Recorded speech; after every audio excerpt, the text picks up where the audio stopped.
En el marco, en el marco de la 32ª Feria Nacional del Libro, le damos la bienvenida a Sofía Macías. Ella comenzó a escribir sobre educación financiera en el año 2006 en medios económicos como El Economista, Expansión, y también ha colaborado con medios como El País y la revista Rolling Stone. En 2008, mientras era editora de portada del Economista, inició su página de finanzas personales, pequeñocerdocapitalista.com, origen de los libros publicados por Random House. Consultora en educación financiera para consumo inteligente, el programa de educación financiera de Mastercard para América Latina. A finales de 2011 fue consultora invitada para la Estrategia Nacional de Educación Financiera a petición de la Secretaría de Hacienda y Crédito Público. Participa en Global Money Week desde 2013 y en 2015 fue ponente en el primer Congreso de Educación e Inclusión Financiera organizado por la Federación Latinoamericana de Bancos, FELABAN, y participa activamente en eventos como la Semana Nacional de Educación Financiera, Semana del Emprendedor y foros de tecnología como The App Date. Sofía Macías, bienvenida a la Benemérita Universidad Autónoma de Puebla, que es tu casa. Un fuerte aplauso para Sofía Macías. Qué emoción verlos de nuevo. Tenía de verdad mucho tiempo que no venía a Puebla a presentar Pequeño Cerdo Capitalista en particular, y hoy pasó una cosa doblemente emocionante. Creíamos que no íbamos a llegar con la agenda, porque todavía estaba en producción, ¿y qué creen? Va a ser la primera presentación de la agenda en todo México. Igual me emocioné yo más que ustedes, pero… Cuando venía para acá me puse a pensar en algo que quería platicar con ustedes y quería como hacerles una pregunta, porque tengo una teoría, a ver si esto es cierto o no. Yo pienso que a las personas les empieza a interesar este tema de las finanzas y el dinero en dos momentos o por dos razones únicamente. O cuando tienes una meta o cuando tienes un broncón de dinero. ¿Voy bien o creen que es acertada la teoría? ¿A quién le pasó lo de la meta? Pues súbanla con ganas. ¿Ok? La mitad. ¿A quién le empezó a interesar por el broncón? Y los otros, los que no contestaron, ¿es por ambas? ¿Todas las anteriores? Ok, pues bueno, yo les quería contar que en mi caso fue muy chistoso porque para mí el tema del dinero era un poco nebuloso, o sea, como que yo desde adolescente sí tenía la curiosidad y me preguntaba cómo la gente gana dinero, cómo la gente tiene dinero para hacer cosas, cómo la gente tiene dinero para viajar. Pero cuando realmente me empezó a interesar el tema, es cuando de estudiante me quería ir de viaje con mis amigas y pues mis papás no me dieron dinero, que a esa edad es la forma de decir no te doy permiso, ¿verdad? Nada más que veladamente. Y entonces fue muy interesante porque ya estaba por entrar a la universidad y entonces me metí a mi primer trabajo y pues hice lo que la mayor parte de la gente que tiene una meta se le ocurriría hacer, ¿no? Ahorrar y ahorrar y ahorrar. 2 años estuve ahorrando para el bendito viaje. Me fui muy feliz y encantada y regresé fascinada con mis amigas hasta que empecé a trabajar en un periódico económico y de pronto un mundo se abrió adelante de mí. Existían las famosas inversiones. Eso quería decir que si esos 2 años que yo estuve ahorre y ahorre y ahorre para mi viaje, diciendo no me compro esto porque eso van a ser tantos mactríos a la hora del mochilazo o cosas por el estilo, que bueno, cuando uno está de viaje en esas condiciones de mochilero, si hay una, o sea, de repente la mínima cantidad puede ser una diferencia entre dormir en un hotel pues, mínimamente decente o digamos un hostal mínimamente decente a uno que te incluye la cucaracha, ¿no? Entonces justamente cuando regresé me di cuenta que si yo ese dinero, en lugar de nada más ahorrarlo, lo hubiera puesto a trabajar, lo hubiera invertido, pues me hubiera alcanzado para 3 días más de viaje, para más atracciones, para más souvenirs. Y eso fue lo que me empezó a hacer que me interesara el tema de las finanzas, el tema de las metas. Yo creo que la verdad es que en el fondo nadie se dedica al tema o le empieza a interesar sus finanzas porque quiera ser rico MacPato y que quiera tener una bóveda en la que vayan a dar en billetes, sino realmente la mayor parte de las personas tenemos un sueño, tenemos algo que queremos cumplir o simplemente queremos vivir mucho más tranquilos y sin cobradores que nos hablan desde las 7 de la mañana hasta las 7 de la noche, ¿verdad? No los estoy espiando, me han contado. Entonces, pues bueno, yo empecé a escribir de finanzas justamente porque me di cuenta que no era la única que estaba en la luna de Bavaria. Todos mis amigos a mi alrededor, muy poquitos ahorraban, los que ahorraban tenían el dinero abajo del colchón, los que ni ahorraban estaban empezando su vida financiera a punta de tarjetazos y entonces iban a tener unas deudotas cuando tuviéramos 30, yo ya los tengo ahora, ¿verdad? Pero en ese momento me parecía un momento lejano. Y lo que me preocupaba más es que en el periódico yo empezaba a hacer entrevistas y a escuchar de temas que me daba cuenta que, ¿por qué no nos los enseñaron en la escuela? ¿Por qué nuestros papás no sabían estas cosas para también transmitírnoslas? ¿Por qué esto tiene que ser un tema de especialistas? Si el dinero, todos manejamos dinero todos los días para comprar nuestras necesidades, para si de repente pues se nos antoja. Ahorita estaba dándoles unos jalones de orejas a algunas de las organizadoras de la UAP, porque me estaban contando que eran medio fans de una tienda que empieza con Mi y termina con Niso. Y que siempre yo le digo, ay, es que a mí esa campaña cómo me repatea, porque termina diciendo, ay, salí con muchas cosas que no sabía que necesitaba, ¿no? O sea, no les enseñaron lo quiero, lo necesito. Y yo les decía, es que todas estas pequeñas compras, una me decía, es que yo me quiero ir de crucero. Decía, pues imagínate que cada chuchería de Miniso que compraste y que no vas a utilizar, le estás robando una piña colada a tu crucero. Y a lo mejor es la universidad a lo mejor es tu titulación. Pues bueno, cada cosa que estás comprando que es un gasto inútil, le estás aumentando un mes más a que puedas pagar tu titulación. O a lo mejor es la escuela de tus hijos, o a lo mejor es empezar a ahorrar para ese viejito que algún día vas a hacer. Entonces, como que a veces creemos que todos estos temas del dinero no son importantes y que solamente son para administradores, para contadores, para economistas. Pero el dinero, al final de cuentas, es un recurso. Y si nosotros lo aprendemos a usar de una forma inteligente, va a ser mucho más sencillo que vivamos mejor y que lleguemos a nuestras metas más rápido. Si en cambio estamos peleados con el dinero, si creemos que eso es para interesados o que hay que flojera o es una cosa de números, pues entonces nosotros solitos estamos empezando a retardar nuestras metas o a hacerlas incluso imposible. A lo mejor todos ustedes tienen algún sueño que dicen, ay, lo tengo pensando desde hace 3, 4 años, pero como que no le acabo de poner fecha y no acabo de empezar a ahorrar para él. Y la verdad es que creo que con un poco de organización, con un poco de herramientas, podrán conseguir cualquier cosa que ustedes quieran.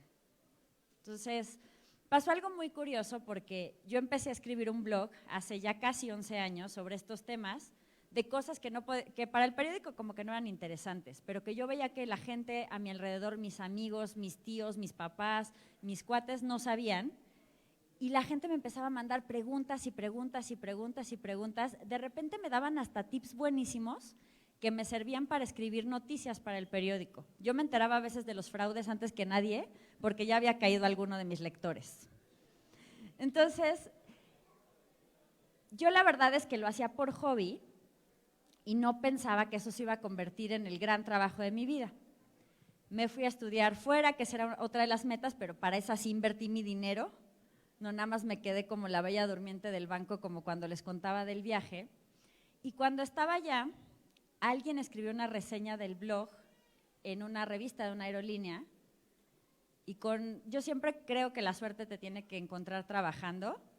El director de la editorial, que en ese momento era Santillana, lo vio, se bajó del avión y le dijo a su editora, busquen a esta niña, escríbanle un mail, esto tiene que ser un libro. Porque hay muchas personas que no sabemos, que no debemos de ahorrar lo que nos sobra, sino hacer el quítame lo que me lo gasto, y en cuanto tengas tus ingresos, así sea un peso, pero que ese dinero lo separes y ya se vaya al ahorro y tú ya no lo toques y ya no se vaya a Miniso, ni a chucherías, ni a semitas, ni a nada, ¿no? Eso es para tus metas. O que no debes de ser el bello durmiente o la bella durmiente del banco, que si ya te estás tomando la molestia de ahorrar, debes de tratar de poner a trabajar ese dinero. Y en México hay opciones que desde 100 pesos puedes empezar a invertir. Como por ejemplo en CETES Directo puedes invertir con 100 pesos. Entonces, eso de tener el dinero abajo del colchón no es muy buena idea, ¿no? O que no tenemos que aplicar el tema de los YOLOs con los créditos, ¿no? De, ay, pues, ahora sí que se lo dejo a mi yo del futuro. Aquí lo firmo a meses sin intereses y que él lo pague, ¿no? Entonces, lo que era muy curioso es que mucha gente que leyó el libro, súper aplicados.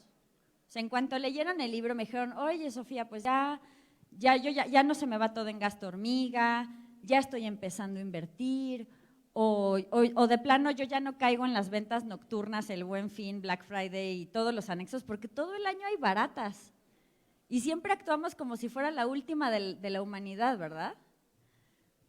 Pero había un grupito que decía, yo sí leí el libro, pero pues, ¿qué crees? Sigo aplicando el me lo merezco, ¿no? Fue quincena y pues ahí me compré unas cosas que no estaban dentro de mis metas y mis planes, ¿no?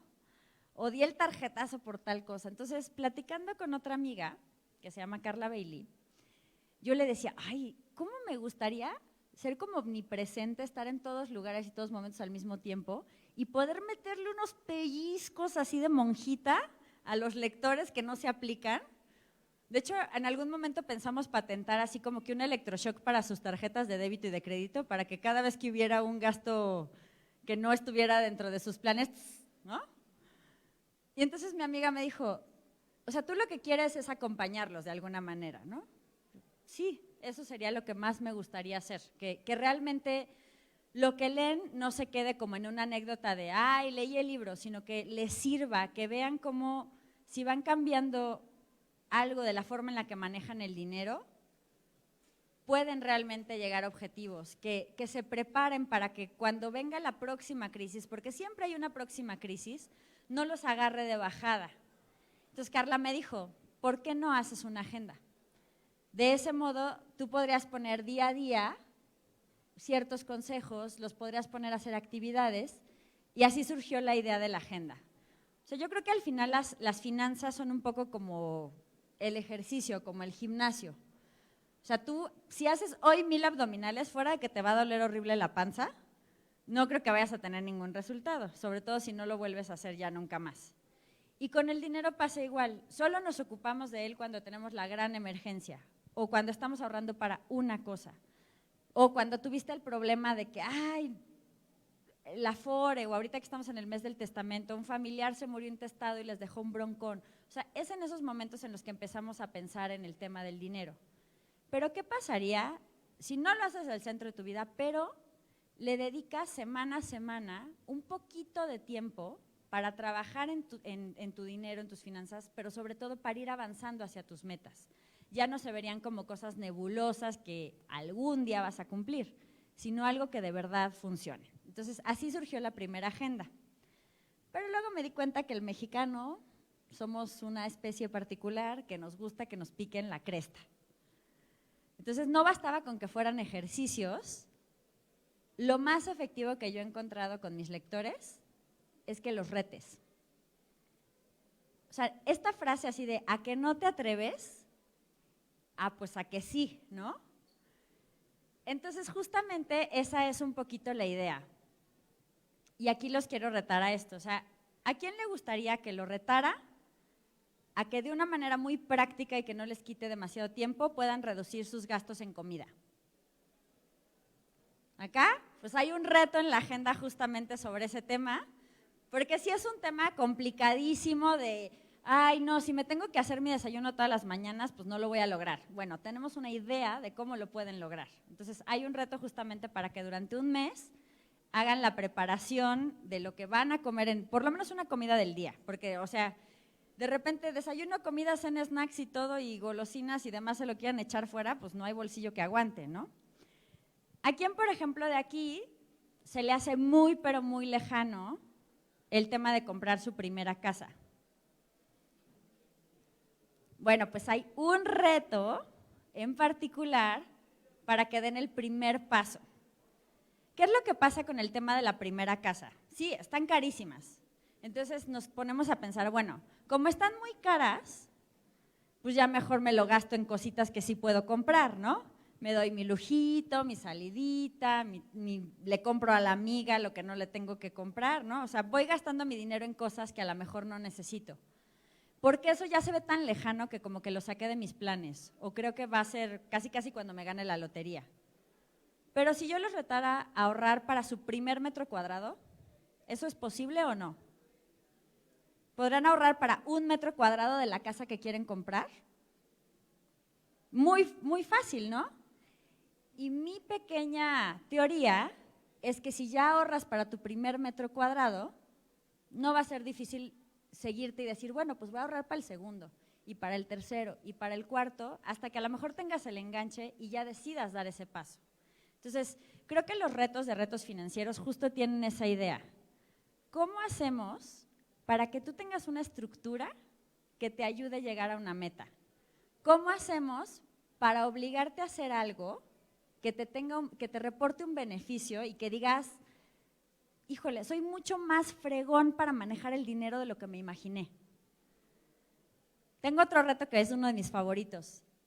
¿A quién le gustaría que lo retara a convertir en dinero los gastos inútiles que ya hizo? Bueno, pues hay un reto justamente en marzo que tienen que hacer limpieza de primavera, sacar todas sus chivas que compraron y que no utilizan y venderlas a quien se deje por internet, como sea, pero la meta es juntar por lo menos $100. Puede haber $100 escondidos en su casa que ustedes no están utilizando. Entonces, ahorita les mencioné 3, pero la agenda de retos financieros tiene un ejercicio o reto por semana. Los retos en total son 12, es 1 por mes. Y la idea es esa. ¿Qué pasa si les picamos la cresta financiera para que hagan algo bueno por ustedes, para que avancen, para que se sientan mucho más confiados de las decisiones que tienen que tomar? Para que no sea el pretexto de, es que a mí me fue mal, es que no gano suficiente, es que la crisis. Siempre vamos a estar con esos problemas externos. Pero nosotros de verdad nos queremos conformar con esas circunstancias, nos queremos, digamos, ya definitivamente colocar en el lado de la víctima, o queremos ser como de este grupo de personas que tiene esta inteligencia financiera, que tiene estos conocimientos, que tiene estas herramientas, que cambia sus hábitos, que hace las cosas diferentes. Yo, por ejemplo, no se me vayan a ofender los que lo hagan, pero me peleo muchísimo con el tema de ahorrar en el garrafón. ¿Cuántos millonarios de garrafón conocen? Yo todavía ninguno, ¿eh? Y algún día si entrevisto a Bill Gates le voy a preguntar si él tiene su garrafón. Porque la verdad es que ese es un hábito que a lo mejor mucha gente dice, o sea, mucha gente me dice, no, Sofía, yo sí ahorro. El cambio que me sobra, lo que me sobra, lo echo al garrafón y ahí voy ahorrando. Es un buen principio, pero no es una técnica que realmente vaya a hacer un cambio en tus finanzas, ¿no? O sea, si tú quieres hacer un cambio en tus finanzas, tienes que hacer las cosas distintas. Ejemplo, en vez de ahorrar en el garrafón, puedes automatizar en CETES, otra vez, les juro que no tengo ningún acuerdo comercial con ellos, pero es lo más eficiente, que te quiten 100 pesos cada vez que ganas dinero y se vaya a esa cuenta. Y tú te olvidas de ellos y se va invirtiendo y va creciendo el dinero.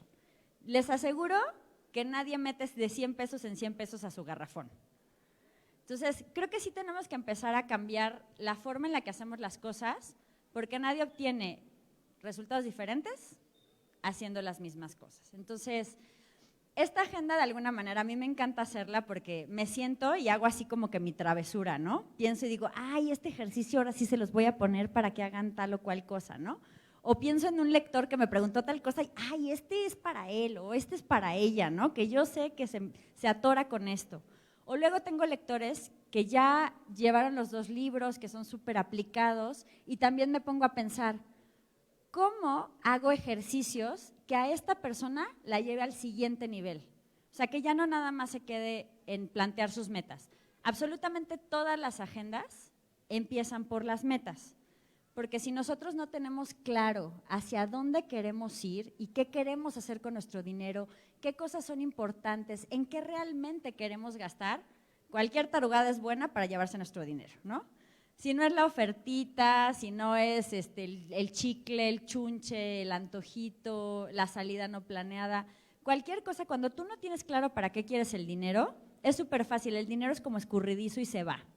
En cambio, cuando dices, oye, ya estoy ahorrando para esto, pues a lo mejor dices, mira, esto es cosa donde estoy tirando el dinero a la basura o que no me interesa tanto. A lo mejor, por ejemplo, ya te fijas súper bien que en tu estado de cuenta no haya un seguro de una cosa que ni estás utilizando, que ni tienes la póliza y que te lo cargaron un día en una llamada, ¿no? Ese tipo de detalles. O ya dices, bueno, ya no voy a sacar de cajeros que no sean el mío porque ande deprisa y que me cobren 35 pesos cada vez que voy, ¿no? Sino, o sea, eso no es como que te tengas que privar de cosas que te gustan, sino simplemente buscar las fugas que te están arruinando el poder ahorrar. Entonces, yo de alguna manera algo que me gusta mucho de las presentaciones es poder escucharlos a ustedes. Entonces yo les quería compartir un poco de cómo hice la agenda, cuál es su propósito y por qué espero que de verdad sea muy útil para ustedes.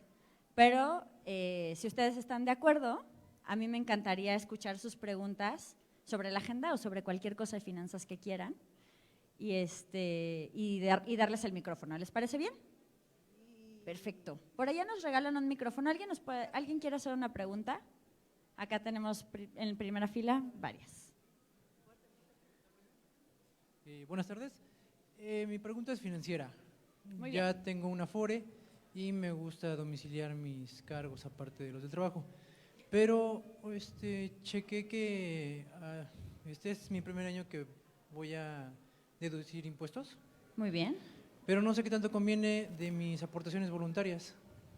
¿Deducir los impuestos? Si es la primera vez que declaras, está muy bien, porque si tú tienes que hacer declaración anual, o sea, haz de cuenta, esos impuestos ya te los retuvieron.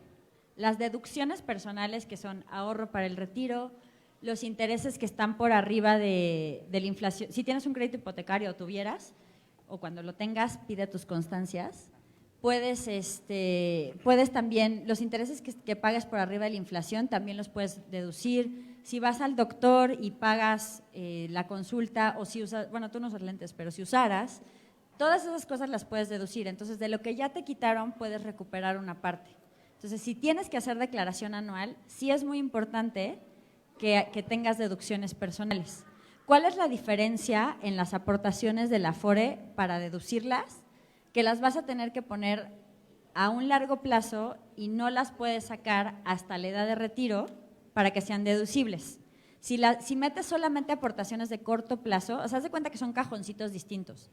Las de corto plazo no las puedes deducir, porque esas las puedes sacar entre cada 2 o cada 6 meses. Entonces, de alguna forma, como las tienes más disponibles, pues no te dan este beneficio fiscal. Las otras, si las deduces y luego dices, chin, no hice bien mi cálculo, las quiero sacar, te retienen el 20% de impuestos. Entonces, digamos que lo ideal sería que metas, sí es muy importante que le pongas lana a tu yo del futuro, porque el cálculo, incluso si toda tu vida cotizaras a las Afores, o sea, si no tuvieras interrupciones, que en México todos tenemos interrupciones laborales, y si no usaras tu Infonavit, lo máximo que vas a recibir de pensión es el 70% de tus ingresos. Entonces, es como si te digo hoy, oye, ¿qué crees? Te vamos a bajar el sueldo 30%. Pues igual no estaría tan padre, ¿no? Y además, pues sí tenemos que pensar que ojalá todos lleguemos bien a viejitos, pero a lo mejor vamos a necesitar medicamentos, a lo mejor vamos a tener otro tipo de atención. Entonces, sí vale la pena, digamos, yo también empecé a ahorrar para el retiro por interesada, para ahorrar impuestos, pero independientemente de eso, incluso si no lo pudieras deducir, es importante que lo hagas desde ahorita, porque lo mejor que tienes a tu favor es el tiempo. Entre antes lo hagas, menos vas a tener que ahorrar para esa etapa, porque ese dinero puede generar más dinero, ¿no? Entonces, sí te recomiendo, nada más checa súper bien qué tipo de aportación estás haciendo, porque las de corto plazo no las vas a poder deducir. Eso sería todo. Hola, mi nombre es Conrado y mi pregunta, bueno, estoy empezando a leer los libros y ya empecé a invertir en CETES. De hecho, Muy bien, denle un aplauso porque es uno de los pocos que invierte. vi una analogía hablando de los cajones que decías de las metas y del fondo de emergencias. Y de hecho también tengo pensado en meter las emergencias a Bondía, que tienen Muy liquidez bien, diaria. porque es diario, sí. Y hay una pregunta que te quería hacer ahí, con el tema igual de impuestos, porque pues es una renta que recibimos, ¿eso también se declara? Pues mira, o sea, estrictamente sí se declara y sobre todo si te lo pagan en tu cuenta, pues eventualmente lo puede detectar el SAT. La verdad es que en México el mercado inmobiliario es como súper informal Entonces, o sea, digamos que el único problema es que sí te puede llegar un requerimiento, sobre todo si es un monto alto. Entonces, digamos que estrictamente sí, si te lo estuvieran, esto es un mal consejo, pero bueno, si te lo estuvieran pagando en efectivo o algo por el estilo, no necesariamente. Pero sí, todo lo que es ingreso en teoría se tiene que declarar. De nada. Hola, yo soy Marco. Muchísimas gracias por el libro, estuvo fantástico, el de Pequeño Cerdo Capitalista, ya lo leí. Y mi pregunta es, yo ya estoy invirtiendo en la bolsa de valores. Muy bien. ¿Qué estrategia? Al denle doble aplauso porque ya subió otro escalón. Gracias. Veo que hay muchas estrategias de comprar y vender en corto o a largo plazo. No sé cuál tú me podrías recomendar. Mira, digamos que en las inversiones mucho tiene que, o sea, qué tan activo seas tiene que ver con tu tiempo. Digamos que va desde las personas que compran, o sea, analizan, compran y lo dejan hasta muy largo plazo y no están moviendo todo el tiempo, nada más a lo mejor tienen un portafolio con porcentajes en cada tipo de activo y lo van rebalanceando, o sea, cuando por algo baja la bolsa, pues le meten más para que se complete el porcentaje. Y eso a lo mejor, si tú realmente tienes un trabajo de tiempo completo, no tienes tanto tiempo para estar ahí, pues eso sería un camino. En el otro extremo existen los traders, gente que todos los días compra y vende acciones, sabe de análisis técnico. Esto es muy importante porque muchos de repente ven apps en internet y ya se quieren meter a ser traders y luego andan perdiendo la lana. En el demo les va re bien, pero nada más que es dinero real y ahí les encargo. Entonces, si tú quisieras volverte mucho más activo como inversionista, lo que te recomendaría es que te empieces a preparar para eso. O sea, las inversiones no es diferente de cuando estudias para una carrera. O sea, si estudiaste no sé cuántos años para llegar a la prepa y para saber algo más o menos, pues imagínate cuánto tienes que estudiar también. Digo, no tantos años como para eso, ¿no? Pero a lo que me refiero es, no podemos llegar a invertir y querer meternos en cosas súper complicadas sin antes haber aprendido. Entonces, si ya leíste Pequeño Cerdo Capitalista Inversiones y no te saltaste los anexos, porque esa es una parte importante, hay mucha gente que no leyó la parte de atrás. Si no lo has leído, lee esa parte de los anexos. Pero si ya lo leíste, te recomendaría que sigas con libros un poquito más sofisticados en tema de inversiones. A mí hay uno que me gusta mucho para entender como la parte más de trading, que aunque no te vuelvas trader, te ayuda mucho como a fijar tus estrategias de cuándo entras y cuándo sales de una inversión a largo plazo, que se llama Escuela de Bolsa de Francisca Serrano. Es un muy buen libro. O sea, creo que ayer, justo esta semana estaba platicando con un chico que es trader y él me decía que lo que a él le llamaba la atención es que mucha gente que maneja fondos de inversión a veces no hace cosas que los traders les parecen supernaturales. ¿Cuáles son este tipo de cosas? Tener muy claro en qué momento vas a entrar o qué sería una buena oportunidad para ti y si tienes pérdidas, cuándo las vas a cortar, ¿no? O sea, tener reglas para esto y al mismo tiempo, si tienes ganancias, cuándo las vas a cortar. Fui a la editorial y un amigo me dijo, ay, es que compré, un chavo que trabaja en la editorial, es que compré Bitcoin hace unos meses y estaba en 12,000, en 200,000, sí, perdónenme, estoy un poco confundida con es que era 212,000 o 216,000 pesos, está ahorita cada Bitcoin, ¿tú qué crees? ¿Va a seguir subiendo? ¿Va a seguir bajando? Yo le dije, Gil, desgraciadamente ni yo ni nadie tiene la bola de cristal, pero ¿qué sí puedes hacer para que no te vayas a cortar las venas si se cae muchísimo? Ir tomando utilidades. Ese es el tipo de cosas que tienes que aprender. O sea, si haces una inversión a largo plazo, pues cuando llegue a cierto punto decir, bueno, si estamos hablando de bolsa o algo por el estilo, si tiene una subida de repente de 10, 15%, pues voy a retirar. O si tiene una subida de X, pues ya, o sea, como retiro por lo menos la parte de las utilidades. Y lo mismo cuando vas a entrar. Si hay una oportunidad en el mercado que se cae más de X porcentaje, pues vas a entrar. ¿Por qué? Porque de verdad hay muchos métodos de análisis, hay mucha gente que te puede decir que pueden ver tendencias, pero eventualmente se pueden revertir las tendencias. Entonces, lo mejor es tener como una disciplina de tomar utilidades.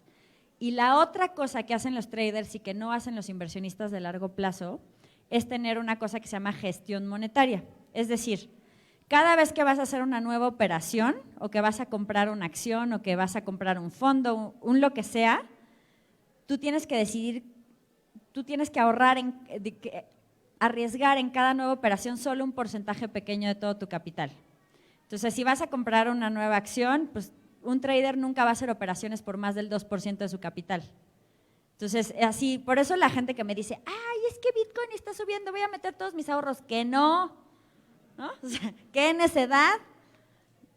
Y además con eso en las inversiones, el que con leche se quema hasta el joco que le sopla, ¿no? Entonces, cuando tú empiezas a entrar con pequeños montos, es mucho más fácil que si una operación no te sale bien, pues no sea el fin del mundo, ¿no? Entonces, no sé si con eso contesté tu pregunta, pero sí te recomendaría que vayas aprendiendo más sobre el tema técnico porque eso es lo que te va a hacer un mejor inversionista.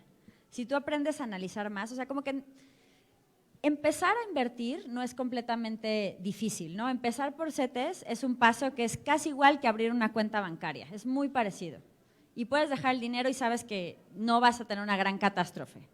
Pero cuando ya queremos empezar a meternos en cosas más complicadas, entonces, en vez de tener esta idea de invertir es poner el dinero en algún lugar, invertir es analizar si ese lugar me conviene.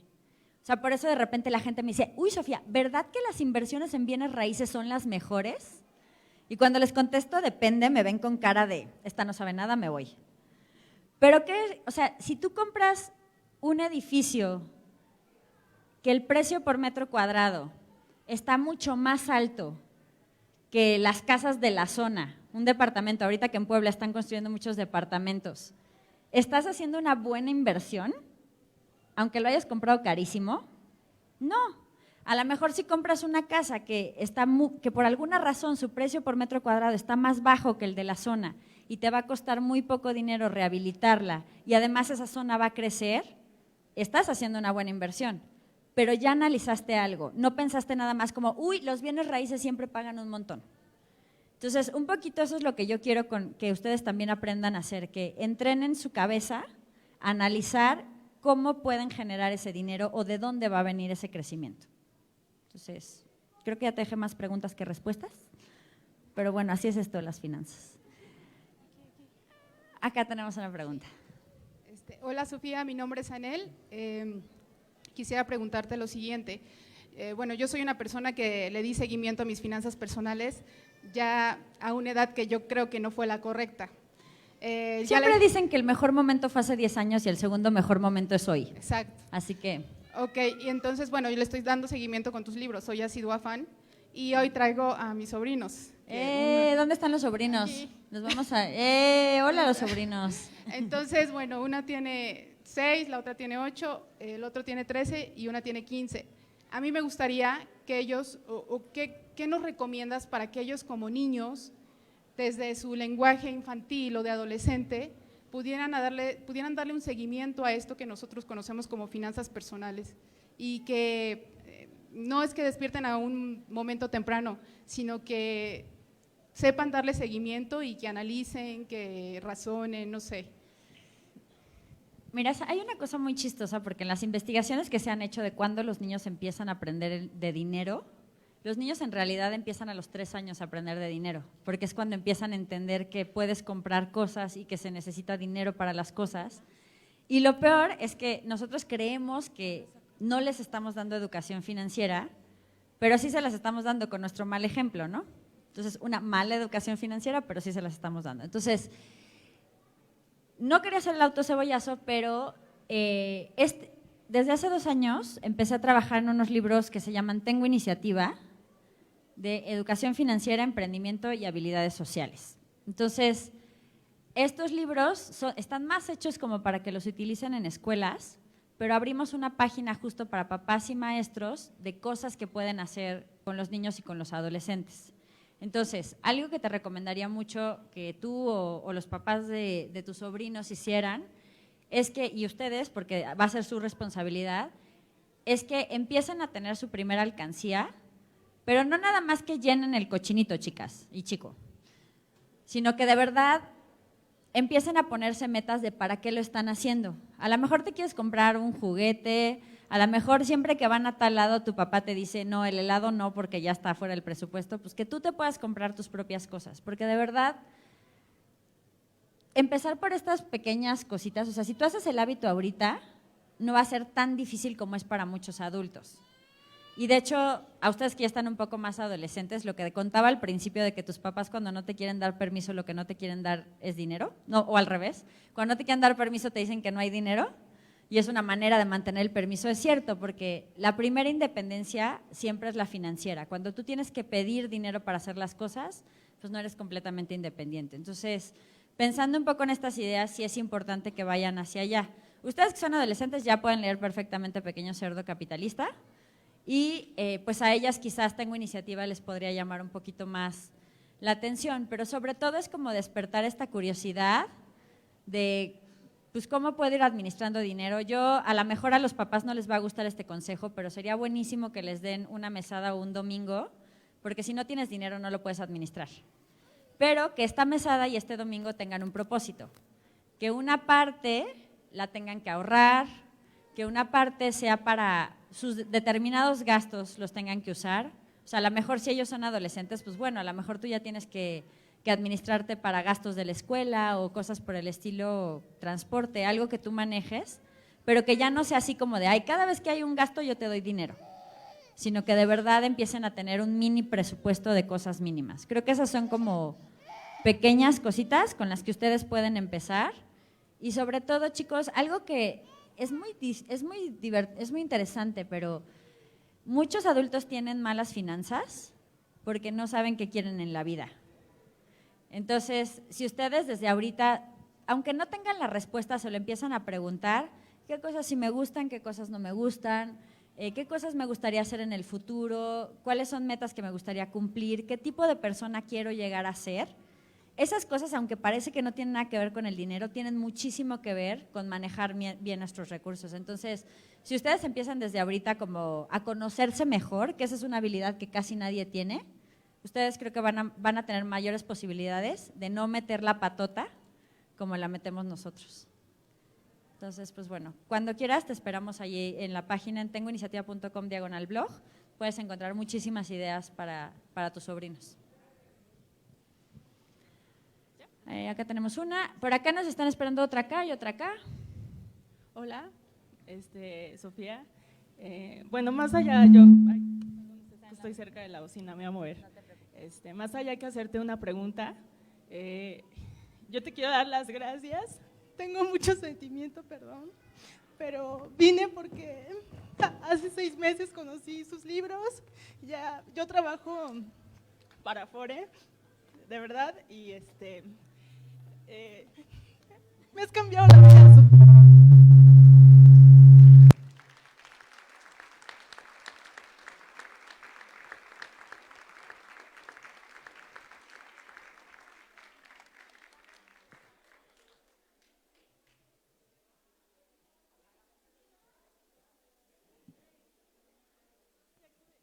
Yo quería darte las… Creo que esto sí sirve. Ahí está, ya. Bueno, yo quería compartirles que de verdad cambiaste mi vida. Tengo 26 años, trabajo desde hace 3 años para Afore, donde se invierte, ¿no? Muy mal por mí, no ahorraba ni un peso. Tuve a mi bebé, me separé, tenía mi coche y todo lo que dices, ¿no? Que te empiezas a endeudar en tarjetas, me separé, perdí todo lo material que tenía, pero hace 6 meses me cambié. Cuando vi tu blog, empecé a leerlo, inmediatamente, no sé si porque estoy como en esa área, me interesó mucho el tema. Ya había salido de mis deudas, afortunadamente. Muy bien, denle un aplauso. Sí, ya, eso sí. Pero me cambió la vida porque más allá de que te ayuda a salir de las deudas, realmente el sistema financiero, o sea, la educación financiera, el hábito que te crea, te da tranquilidad. En mi trabajo yo recibo todos los días mucha gente que va por su ayuda por desempleo, ¿no? A la Afore. Y eso es como, y la gente de verdad, yo veo el estrés y yo digo, ese estrés yo lo tenía hace 6 meses, ¿no? Yo lo tenía hace 6 meses, ese estrés muy grande y la gente llega, grita y eso nos crea un caos. Y eso es porque no prevemos. Entonces, muchas gracias por tus libros. Yo ya también tengo mi cuenta en CETES, ya ahorro en Afore. Mi meta es comprarme mi coche. Nos va a tener que mandar una foto cuando lo logre, ¿están Sí, de acuerdo? ya mi meta es que lo compro en julio, tengo también mi agenda del 2019 y pues básicamente quería conocerte, siempre te estoy ahí como dando likes, yo digo ya me van a bloquear, van a decir que estoy acosadora, pero pues sí, muchas gracias y pues yo también les invito a que lean los libros, yo ya estoy terminando el de inversiones, los traje para que me los firmes, pero pues sí te estoy muy agradecida porque fuiste un cambio en mi vida. Gracias.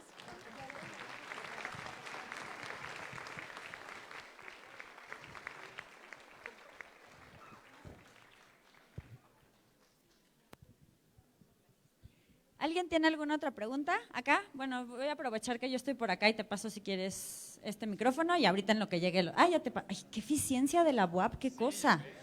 ¡Qué cosa! Bueno, Sofía, buenas tardes. Mi nombre es Jorge. Bueno, antes que todo estoy fascinado de que hayas venido aquí a Puebla, pero principalmente aquí a la UAP. Y bueno, te comento. En tu segundo libro, que hablas acerca de las inversiones, mencionas un tipo de perfil de inversor que es el perfil agresivo. Yo siento que cuando… No por tirar guamazos, no se me asusten los que no lo han leído. Bueno, yo siento que cuando… Bueno, mencionas algo así que cuando empiezas a hacer inversiones, yo considero que es importante que identifiques el tipo de perfil que tienes para que sepas qué acciones vas a tomar o cómo pulir esas.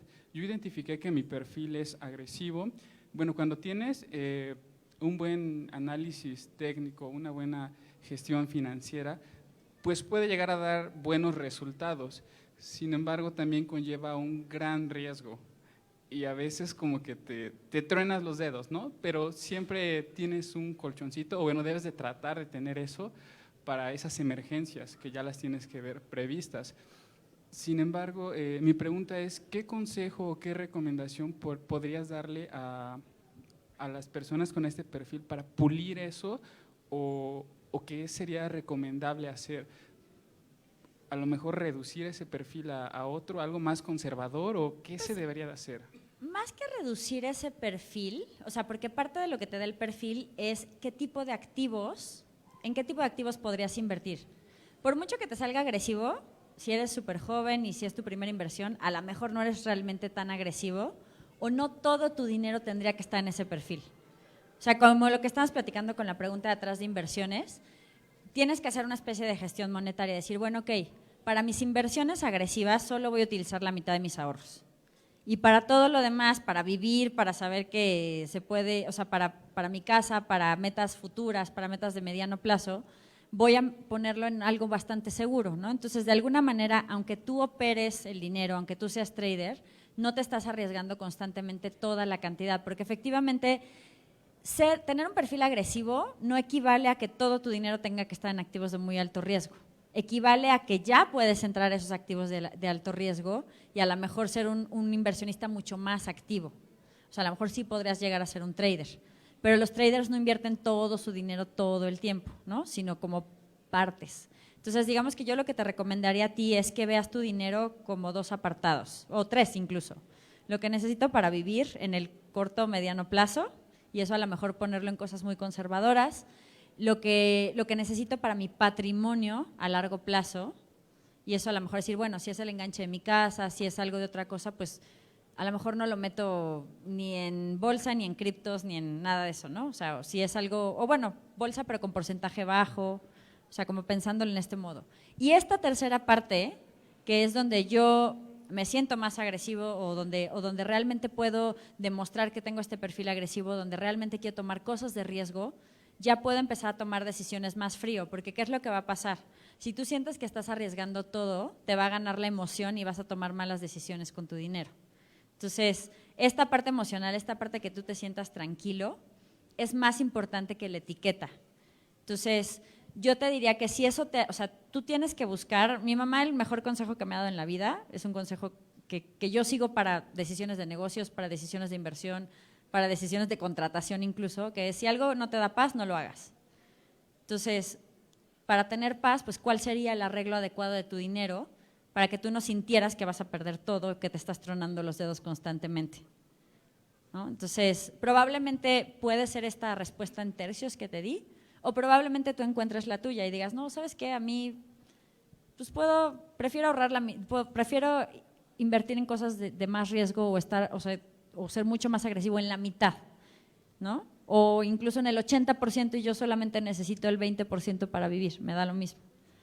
Pero mucha gente justo cuando están en el perfil más agresivo, lo que invierten de esta manera, de forma súper agresiva, es lo que se pueden dar el lujo de perder. Obviamente la idea no es que pierdas, ¿no? Pero que si pasa no sea una gran catástrofe financiera. Entonces, hay muchos libros que ya a nivel técnico te pueden ayudar como con la parte de gestión del riesgo, o sea, de qué tanto arriesgo cada vez. No sé si estés ahorita, por lo que mencionaste, creo que estás leyendo un poco de análisis técnico, ¿no?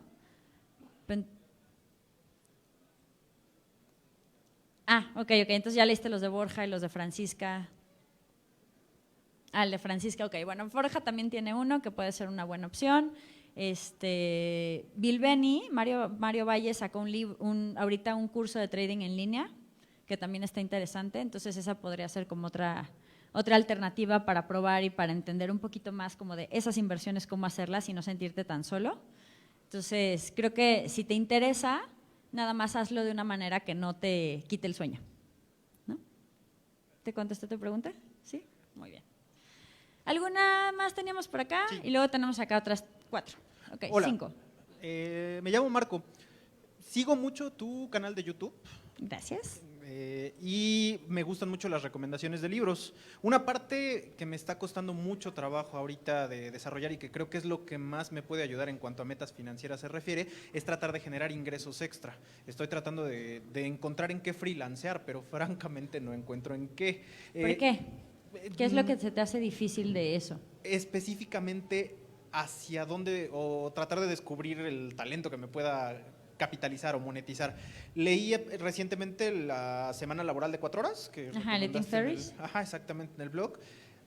Y pensando que me ayudaría un poco, pero pues como que no. Quería preguntarte alguna recomendación en el tema freelance para tratar de sacar algo en ese sentido. Y sobre la misma situación, preguntarte también si para alguien que recientemente está iniciando en temas CETES, o sea, estamos súper amateur en cuanto a inversiones se refiere, ¿recomendarías centrarle al tema de lo que hace Actinver con su reto de bolsa? ¿El reto? Uh-huh. Pues mira, si la inscripción la tomas como si pagaras un curso, está bien. Porque de alguna manera, pues si no ganas el reto, pues no pasa nada, ¿no? Claro. Pero sí te recomendaría que antes de entrar al reto Actinver, trates de leer el libro de Francisca Serrano, el de Escuela de Bolsa, porque entonces le vas a entender un poquito más. Por lo que me explicaron hace poco de cómo han cambiado la dinámica del reto Actinver, este año tienen más cursos y tienen como más cosas y más ebooks y más cosas, o sea, para como apoyarte. Pero como no conozco tanto estos materiales, lo que te recomendaría es leer como este libro. Pero sí, o sea, digamos que sí es un reto que ya se está volviendo muy competido. O sea, a lo mejor si a ti te gusta el esquema de, pues a lo mejor así voy invirtiendo y voy aprendiendo, sí puede ser como una alternativa, pero si quieres aprender sin presión, pues mejor léete el libro, ¿no? En cuanto al tema o sea, lo de freelance, ¿qué es lo que te ha pasado? Que no, ¿tú estás buscando ideas concretas para freelancear? Es correcto, no encuentro específicamente hacia dónde me puedo dedicar. Bueno, ahí te recomendaría un poquito que, o sea, sí hay libros de esto, por ejemplo, Chris Guillebeau, que es el de no sé si su libro esté traducido, pero se llama La Startup de $100, $100 Startup. Él acaba de sacar un libro que se llama 100 Side Hustles, que son como pues, trabajos complementarios para realmente generar más dinero, ¿no? Entonces, esa podría ser una alternativa. Otra alternativa es dentro no sé si viste el video de Ofelia Pastrana. Sí. Entonces, dentro del campo en el que tú estás, pues buscar qué cosa te gusta mucho hacer y si hay como un match entre las dos, y buscar empresas alrededor que necesiten de las habilidades que tú ya tienes. Eso sería como una opción, porque a veces lo que no vemos es la necesidad de la gente. O sea, los emprendedores por definición son solucionólogos, le solucionan algo a las otras personas. Entonces, si tú empiezas como a notar que dentro de tu campo hay algo que no funciona bien o los clientes siempre están insatisfechos con algo o hay un problema que tú podrías resolver fácil para las empresas que no lo están resolviendo, a lo mejor esa es una área donde tú podrías freelancear. A lo mejor algo que no te hizo mucho clic de la semana laboral de 4 horas, pero yo te diría que le des como otra pensada, es que la semana laboral de 4 horas está muy pensado en que tú hagas un producto. Pero hacer un producto es una muy buena idea para un freelance porque en el producto tú inviertes una cierta cantidad de tiempo y ya luego solo inviertes como en el marketing o inviertes en gestionarlo, pero ya no estás vendiendo pues, tus horas directamente y si no trabajas no ganas, ¿no? Entonces, en ese sentido, yo te diría que exploraras un poquito las necesidades de las empresas que están alrededor y veas si puedes hacer algún tipo de producto o que tu trabajo como freelance lo puedas hacer como muy estandarizado para que lo puedas vender como si fuera una especie de paquete. De hecho, ahí hay otro libro que a mí me gusta muchísimo que se llama Build to Sell, que es una novela sobre un emprendedor que está jalando los pelos porque en su empresa tiene que hacer 80 cosas, porque tiene que atender él a los clientes y luego tiene trabajando al hijo de un cliente suyo que es un zángano, pero no lo puede correr porque entonces va el cliente. Pues historias que todos los que hemos emprendido hemos vivido alguna vez. Y él justamente le pide consejo a un amigo suyo que ha vendido muchas empresas. Entonces, él le empieza a enseñar cómo estructurar la empresa de modo que él no necesite estar operando todo. Él pasó de tener una agencia donde hacían de todo y lo que me digas yo lo hago, a tener una cosa súper especializada donde vendían un proceso para llegar a hacer logotipos. Pero como el proceso era muy replicable, ni siquiera lo tenía que hacer él, se lo enseñó a gente de su empresa y unos hacían una cosa, otros hacían otra, entonces el proceso estaba partido y era muy fácil replicarlo y tener cada vez más clientes y más referencias. Entonces, mi recomendación sería, busca las necesidades de tu alrededor, piensa en algo especializado y piensa sobre todo en los problemas que no se resuelven bien en tu sector. Seguramente hay alguien que necesita lo que tú puedes hacer. Muchas gracias. Había como 3 manitas o todos tenían la misma duda. Ah, ok. Bueno. ¿Qué tal? Mucho gusto en conocerla. Si me hablas Sofía. de, o sea, por cada usted me sale una arruga, así que yo les pediría bueno. que por favor de tú. Ok, Sofía. José Luis Mar, servidor. Hola. He leído su libro, mismo que he aplicado algunas cosas, sobre todo en CETES directo, en los fondos de deuda y de renta variable, como en ERFIN. Está muy interesante su libro. De hecho, es referente bibliográfico para alguna de las tareas de mi hija. Ah, muy bien. Y bueno, ahí con mi hija la estoy tratando de que desde a la edad que tiene, tratarla de enseñarle este tipo de cosas porque es muy, muy importante. Creemos que bueno, somos de los pocos, de los 250,000 personas que están dentro de las inversiones. Y está muy interesante, muy entendible el lenguaje que está utilizando en su libro. Me arruga. En el libro. Bueno, ¿qué opinión te merece? Bueno, son 3 preguntas. ¿Qué opinión te merece las criptomonedas y sobre todo lo de la próxima entrada de Libra de Facebook? Y además los crowdfunding como Red Girasol, que se dedica a la parte de energéticos, celdas fotovoltaicas, y la parte de fibras, como Fibra 1, Fibra Maguire, entre otras, ¿no? Bueno, vamos a empezar por la de criptos. O sea, el tema con criptos es mi pelea con todos los activos de inversión. La gente se quiere meter porque escuchó que subieron mucho, pero no se quiere meter a entenderlas. Entonces, a mí el sistema me parece interesante. O sea, por ejemplo, la red sobre la que corre Bitcoin, que es blockchain, me parece que tiene oportunidades y que es interesante. Hasta que no se vuelva algo con lo que podamos pagar, va a ser como más un tema de especulación que realmente tenga un respaldo, pero sí me parece interesante. Ethereum, que es una criptomoneda que te permite hacer contratos en los que, por ejemplo, si tú y yo hiciéramos un contrato de… ¿A qué te dedicas? Fuerte, fuerte. Eléctrico. Entonces imagínate, oye, voy a hacer un centro comercial y quiero que tú hagas, no sé si ese es un buen ejemplo, pero me lo estoy inventando. Quiero que hagas toda la instalación eléctrica. Cuando se acabe la instalación, la información se va a subir a la red, yo tengo que guardar el pago en garantía y cuando las condiciones se cumplan, te pago en automático aunque yo no quiera. Entonces, esos son los smart contracts, ¿no? Que tú de alguna manera, y eso solo se puede hacer a través de criptomonedas. Ese tipo de cosas creo que son aplicaciones muy interesantes y que sí sería importante que todos nos empecemos a familiarizar con cómo la tecnología va a ir cambiando nuestro dinero. Libra, lo que dice la gente del sector, que es la criptomoneda de Facebook, es que es como un poquito contrario a todo el espíritu de Bitcoin, que es como bien anarquista y descentralizado y tal, pero de alguna manera probablemente, como ya son empresas más grandes que van a estar hablando con bancos centrales, que son quienes están como más en contra de las criptomonedas, pues sí vayan a ayudar a que tenga un boom el sector. Entonces, mi recomendación es, si es un tema que te interesa, hay un curso de la Universidad de Nicosia, hay un módulo que es gratuito, lo buscas en internet, busca MOOC Nicosia, que es MOOC, no sé por qué lo pusieron así, y es sobre blockchain. Si no lo encuentras, nos escribes a las redes de Pequeño Cerdo Capitalista. Ahí abajo está la cuenta de Instagram, pero todo búsquenlo como Pequeño Cerdo Capitalista en Facebook, Twitter, lo que sea, y nosotros te lo mandamos para que entiendas un poquito más de esa tecnología. Tanto esos activos como los activos de fintech, como por ejemplo crowdfunding, como son activos de alto riesgo, si tú les quieres invertir, inviértele un porcentaje de tu dinero, pero pensando que es como una prueba o es para aprender a usar esa tecnología o para ver cómo funciona. Pero obviamente pues no te recomendaría que fuera el dinero de la colegiatura de tu hija, ¿va? Entonces, digamos que si tienes curiosidad, yo la verdad es que sí tengo una parte de mi dinero de las inversiones que es mi dinero de experimentos. Entonces, le meto dinero y si lo pierdo, pues no pasa nada, pero lo utilizo para aprender cómo funciona.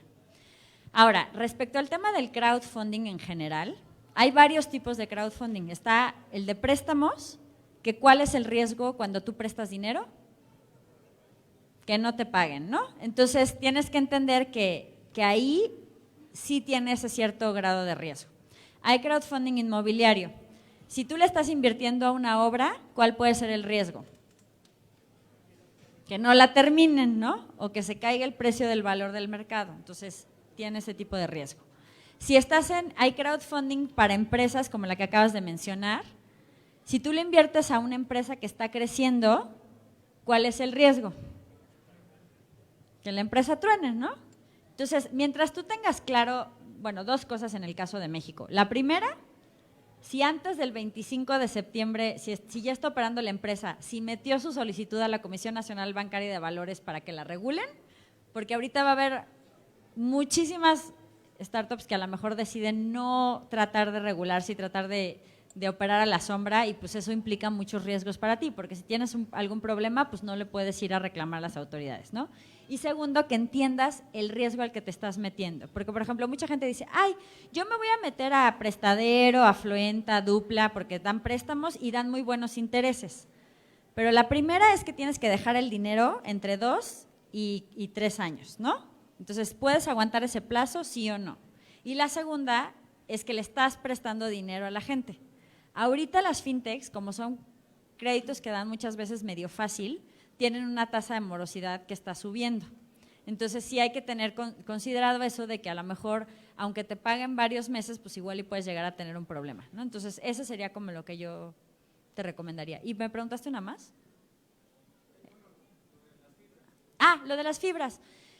Todavía creo que es un mecanismo un poco nuevo, pero puede ser una forma eficiente de tener algo de inversión en bienes raíces sin tener que comprar todo el ladrillote. O sea, digamos que ya las fibras y crowdfunding inmobiliario ya es el mismo sector más o menos.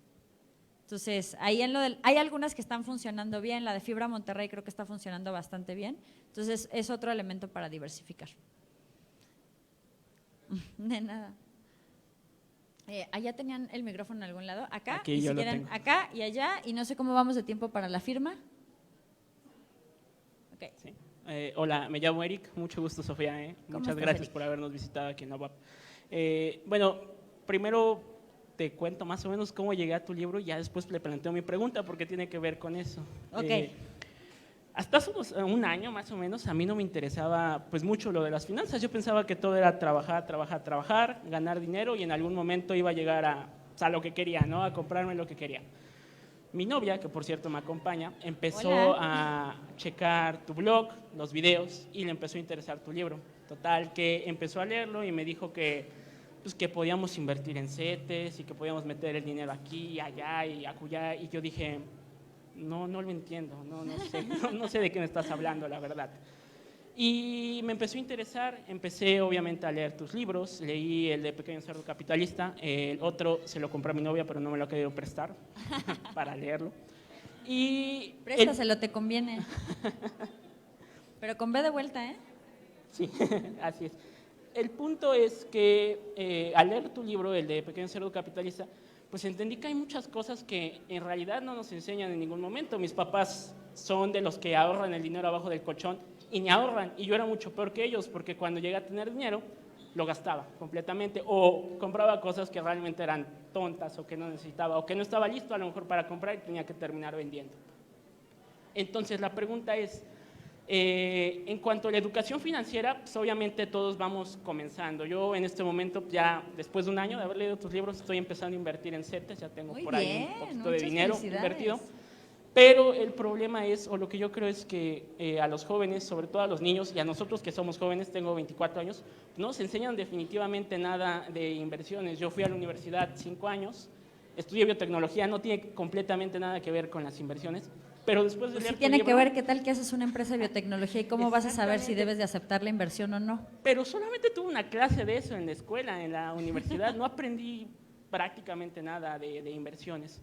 Entonces la pregunta es, ¿cómo le hacemos para que las personas, sobre todo en México, que es un país en donde la cultura financiera casi no está desarrollada, pues puedan comenzar a entender esto? Y, por ejemplo, personas que desafortunadamente no han llegado a tu libro o a algún otro libro de finanzas, pues se puedan acercar de manera más precisa. ¿Quién tiene que hacer el trabajo en este caso? ¿El gobierno? ¿Nosotros que ya aprendimos y que les podemos ayudar? ¿O cómo le hacemos para que pues, definitivamente las personas aprendan sobre finanzas personales?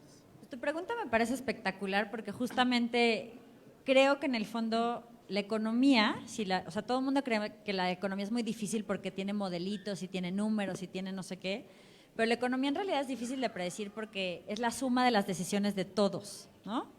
Entonces, creo que conforme nosotros, si más gente en el país tomara buenas decisiones, pues estaríamos mejor. Porque claro, o sea, sí, hay 1000 problemas con el gobierno, la crisis, lo que sea, pero ¿qué motor vas a tener para crecer como país si tu gente no ahorra y no puede poner ese dinero a invertir y no se pueden hacer proyectos con eso, ¿no? Entonces es como complicado. Entonces, obviamente sí hay una responsabilidad del gobierno y por eso pues existe Conducef, que ahí medio hacen algunas cosas, existe el Banco de México, que también hacen algunas cosas, pero yo la verdad es que incluso pensando en tu misma historia, creo que al final lo más efectivo es el ejemplo.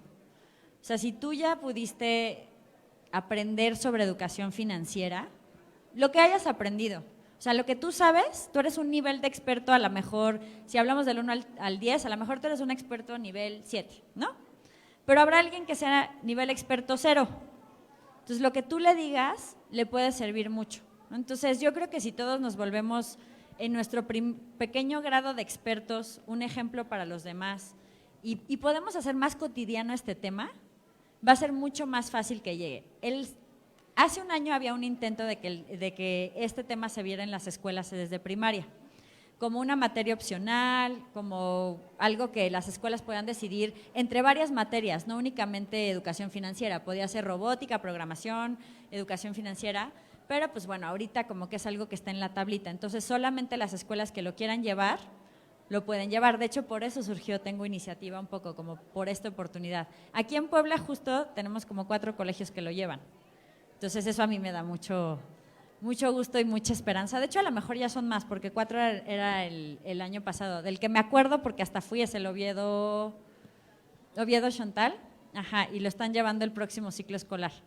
Pero yo creo que, yo la verdad es que nunca he sido como tan esperanzada de que el gobierno pueda hacer cosas. Entonces creo que nosotros podemos tomar un poquito la batuta. Entonces a lo mejor tú algún día decides que quieres empezar a tuitear también sobre temas de educación financiera o sobre algún artículo que viste que te gustó y lo quieres compartir.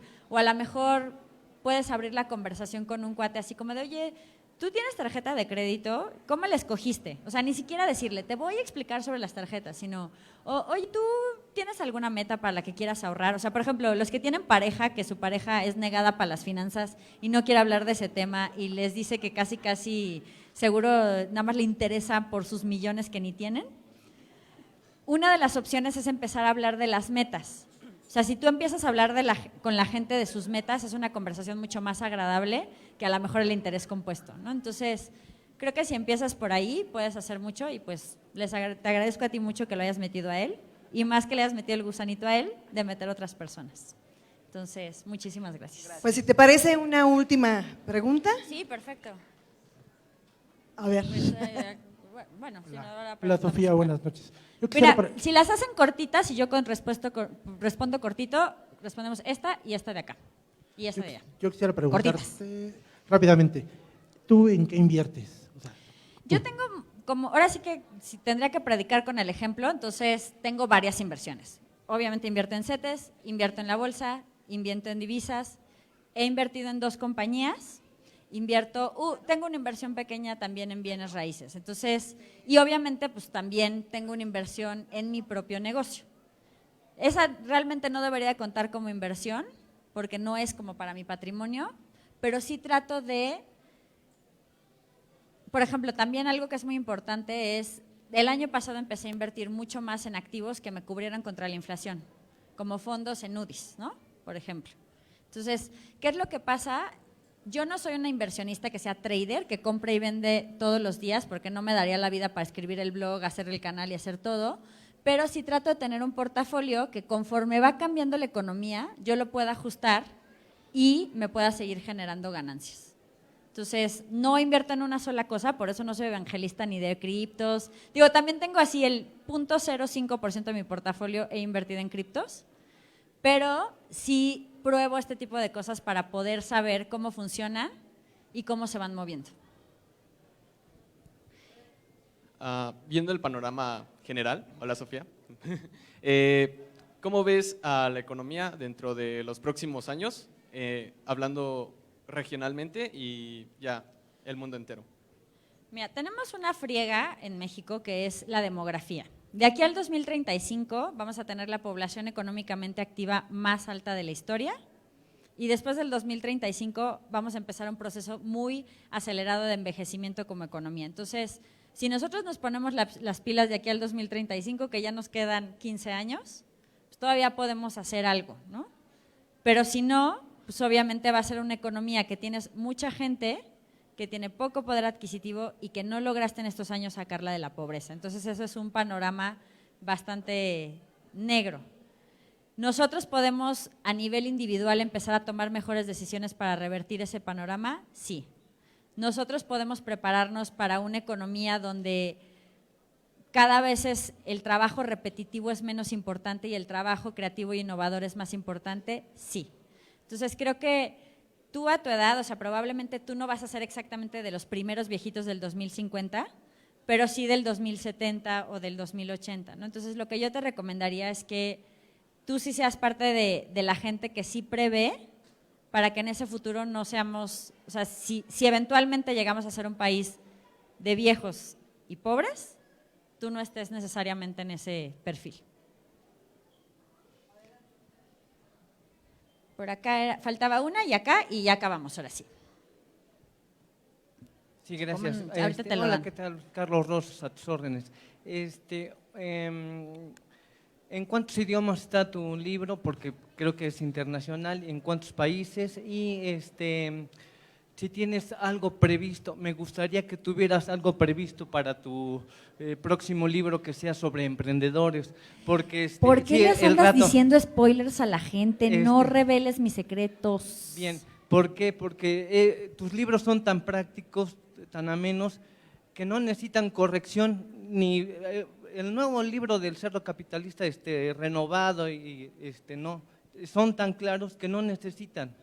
Y ahora el reto que tú tienes, tengo 46 años, me dio mucho coraje que una niña de 17 años me enseñara cómo administrar mis finanzas. Entonces, pues nada más ahí queda el comentario. Pero sí tomar bases de la historia de México. Cuando fuimos a Estados Unidos a tratar de buscar la independencia, buscar recursos económicos, con Santana una guerra en el 47 y quisimos atrevernos a pelear con los Estados Unidos y el país estaba en desgracia económica.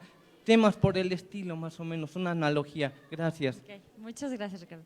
Pues mira, te cuento. Pequeño Cerdo Capitalista tiene 3 versiones. La de Latinoamérica, o sea, la que tienen ustedes de México, que se vende en todo Latinoamérica y se vende en Estados Unidos. La de España, y que es un libro diferente, es una adaptación, y también tiene algunos términos un poco diferentes. Y la de Italia, que es Piccolo Porco Capitalista. Entonces, esas son las 3 versiones que existen ahorita. Todavía no está traducido, pero esa es una idea que esté traducido al inglés en algún momento. En cuanto a tu pregunta, efectivamente, todavía me falta trabajarlo bastante más, pero lo que más me pregunta la gente que ya arregló su relajito financiero, se dan cuenta que el siguiente paso, o sea, el primer paso es estabilizarme, ¿no? El segundo paso es a lo mejor generar ingresos extra, pero e invertir, que son la forma de potencializar lo que tengo ahorita. Pero se dan cuenta que una tercera forma es efectivamente emprender. Entonces, sí estoy trabajando en un texto que tiene que ver con emprendedores, buscando las cosas que me preguntan y donde veo que se atoran. Yo la verdad es que no hago ninguna magia más que utilizar sus preguntas para hacer libros. Entonces, todo lo que veo que me preguntan muchísimo en redes, o sea, yo escribí el primer libro, el de finanzas, diciendo, pues habla de todos los temas, habla de ahorro, de inversión, de tarjetas, de seguros, de tal, ya estuvo, ya cabe para siempre, ¿no? Pero entonces ustedes me empezaron a preguntar, oye, ¿y la bolsa? O sea, sí, pero ¿cómo? ¿No? Oye, ¿y bienes raíces? Oye, ¿y la inversión en startups? Oye, ¿y qué es un ETF? Oye, entonces yo dije, no, o sea, tantas preguntas, esto tiene que ser un libro. Entonces, por eso surgió el libro de inversiones. Y ahorita lo que más veo es que ustedes tienen muchas dudas sobre emprendimiento. Entonces, justamente estoy trabajando, me leíste la mente, en un libro que, si todo sale bien, probablemente salga a finales del año que viene. Durante todo este tiempo, o sea, estos 2 años no he estado tan activa en libros de adultos, porque hice 6 libros para primaria que se llaman Tengo Iniciativa. Entonces, es mucho más difícil escribir para niños que para adultos, no se lo imaginan. Digo, ellos son bastante más listos que nosotros, como que algo pasa con nosotros que se nos agota mucha capacidad de aprender en el camino, pero es bastante difícil. Entonces, eso, como ahora sí que yo siempre les hago caso a ustedes porque ustedes siempre saben hacia dónde tenemos que ir, eso es lo siguiente que vamos a hacer. Una última pregunta, por favor. Hola Sofía, me llamo Paola. Hola Paola. La duda es para el tema de bienes raíces.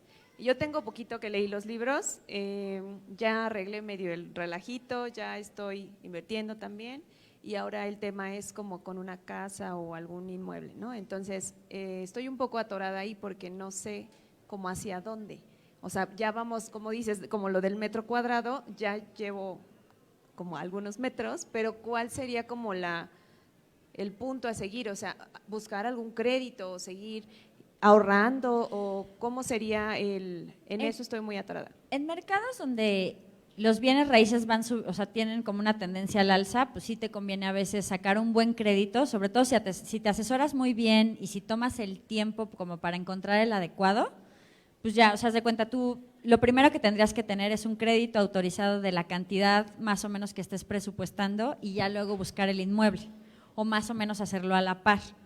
En el crédito sí es súper importante que busques un crédito que sea tasa fija, 15 años, de hecho está en el libro de Dorado, en la parte de bienes raíces, vienen esos puntitos, pero nada más te los digo para que tú los recuerdes, 15 años, porque si te vas a 20 te van a comer los intereses, tasa fija y que cheques muy bien que desde el principio los pagos que haces se van a capital y no son puros intereses, porque si no, no avanzas en tu crédito, ¿no? Y si tú quisieras dar pagos adelantados o quisieras eventualmente vender esa casa y comprar a otra, es como un poquito complicado, ¿no? Entonces, sí, tu siguiente paso, o sea, probablemente si ya llegaste a un 20% de enganche, porque vas a necesitar entre el 10% que te piden más los gastos de escrituración, es más o menos esa cantidad, pues sí ya deberías de empezar a buscar a lo mejor un crédito. Yo te recomiendo que también clarifiques súper bien qué es lo que tú necesitas. Y que vayas conociendo bien el mercado. Algo que la gente no hace en México es que no negocia o no regatea en los bienes raíces. Cuando yo compré mi casa, me di cuenta que por lo menos en la Ciudad de México tenías un margen de hasta 8% para negociar el precio. O sea, a lo mejor en cada mercado es diferente, pero en un bien inmueble que no te interese tanto, puedes hacer una oferta súper salvaje y ya si ves que no te bajan el 10%, dices, bueno, a lo mejor no es por aquí.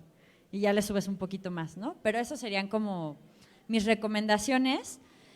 Hay un grupo de gente que se dedica específicamente a hipotecas, que se llaman Tu Hipoteca Fácil. De hecho, sigue en Twitter a Fernando, se llama Fernando Sotojay. Búscalo y ellos hablan mucho de información sobre hipotecas. Entonces, esa podría ser tu recomendación. Sí podrías esperar y ahorrar todo el dinero para comprar tu casa, pero si particularmente aquí estás viendo que los bienes raíces están subiendo más del 5% anual, a lo mejor te conviene tomar un crédito y tratar de pagarlo antes. Obviamente un crédito en buenas condiciones, porque si no va a ser una friega.